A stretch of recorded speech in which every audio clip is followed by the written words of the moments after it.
21শে জুলাই শহীদ দিবস উপলক্ষে কল্যাণ ব্যানার্জি শ্রীরামপুরে বক্তব্য রাখছেন। দেখুন।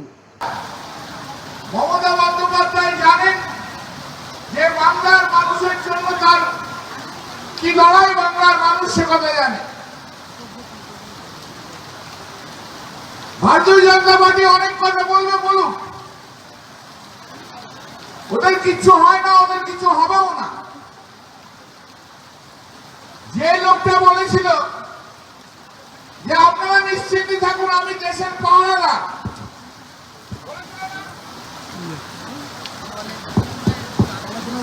আমি দেশের পাহারাদার বলেছিল না নরেন্দ্র মোদী?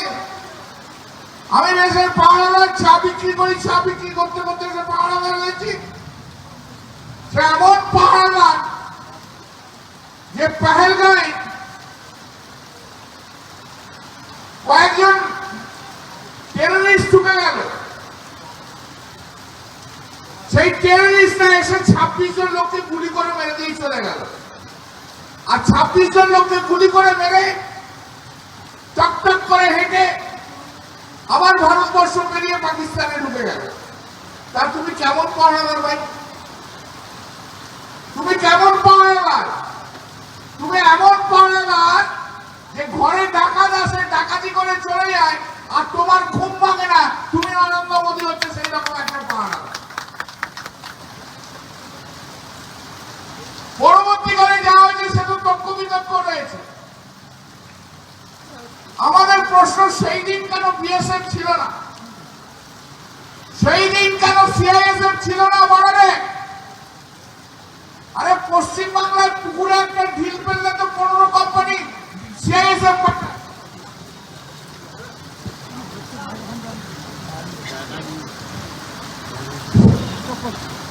তো সেই দিন সিআইএসএফ বিএসএফ ছিল না কেন? কেন সিআইএসএফ বিএসএফ ছিল না সেটাও তো আমাদের বলতে হবে। বলো আমরা যুদ্ধ করব, করুন, কোনো আপত্তি নেই। কে আপনাকে বারণ করেছে? আমাদের বিরোধী দলদের ডাকলো পার্লামেন্টে, আমরা সবাই গিয়ে বললাম আপনি পাকিস্তানের বিরুদ্ধে লড়ে যান, আমরা আপনাদের সঙ্গে আছি। সব মুখ্যমন্ত্রীরা বলল, ভারতবর্ষের 140 কোটি মানুষ সেদিন কিন্তু নরেন্দ্র মোদীকে বলল, আমরা যে যাই রাজনৈতিক দল করি না কেন, লড়ে যান পাকিস্তানের সঙ্গে, আমরা কিন্তু আপনার সঙ্গে আছি। যুদ্ধ শুরু হলো, যুদ্ধ চলছে। আমরা সবাই ভাবছি যুদ্ধ এগিয়ে গেছে, যুদ্ধ চলছে, যুদ্ধ চলছে। আর আমরা তো সবাই মার পাকিস্তানকে, মার মার।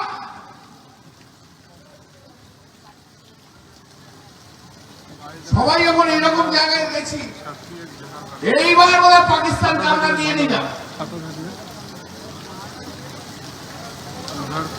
এই প্রথম দেখলাম যে খেলতে নেবে না, 85 রান হয়ে গেছে, আর 15 রান হলেই সেঞ্চুরি হবে। এই প্রথম একজন লোক খেলাটাকে ডিক্লেয়ার করে দিল, না আর খেলবো না। যখন পাকিস্তানকে উড়িয়ে তুলে দেওয়ার মতো হয়ে গেল, পাকিস্তানকে এবার সরিয়ে দেব, তখন না আমি আর খেলবো না বলে ঘুরে দূরে চলে গেল। কেন? কারণ ডোনাল্ড ট্রাম্প বলেছে। উনি বলছেন না, ডোনাল্ড ট্রাম্প বলেনি, এরা পাকিস্তান আমাদের কাছে রিকোয়েস্ট করেছিল। তাই যদি হয়, তা মোদীজি একটা টুইট করে বললেন না কেন? ডোনাল্ড ট্রাম্প তো টুইট করে বলেছে যে আমার মধ্যস্থতায় ভারত পাকিস্তান ঝগড়া মিটিয়ে নিয়েছে। তা আপনি একটা টুইট করে বললেন না কেন যে না আপনি ভুল টুইট করেছেন, আপনার মধ্যস্থতা হয়নি? এ কথা বলার আপনার হিম্মত হলো না। আসলে ও যত দেখায় সেটা হচ্ছে ভারতবর্ষে, আর ডোনাল্ড ট্রাম্পের সামনে গিয়ে দাঁড়ালে ওর হাইটটা হয়ে যায় 4 ফুট 2 ইঞ্চি, আর ছাতিটা হয়ে যায় 36 ইঞ্চি। ডোনাল্ড ট্রাম্পের ভয়ে কাঁপছে, ভয়ে কাঁপছে, ভয়ে কাঁপছে।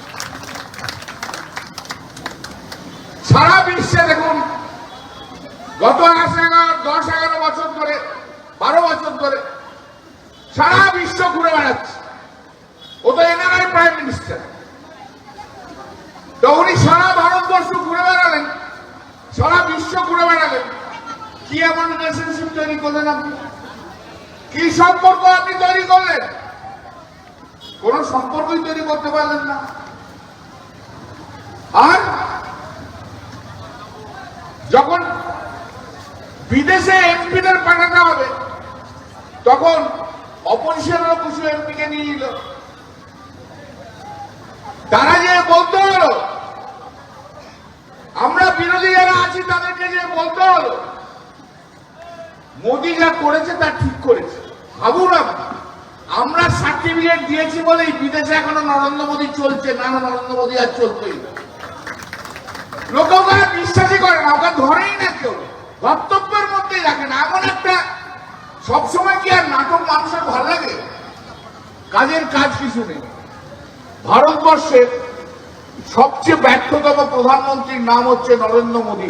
এত বড় নরদণ্ড, যে দেশকে সামলাতে পারে না, যে দেশকে সিকিউরিটি দিতে পারে না, সে কিসে ভারতবর্ষের প্রধানমন্ত্রী হয়ে থাকবে বলুন তো আমাকে?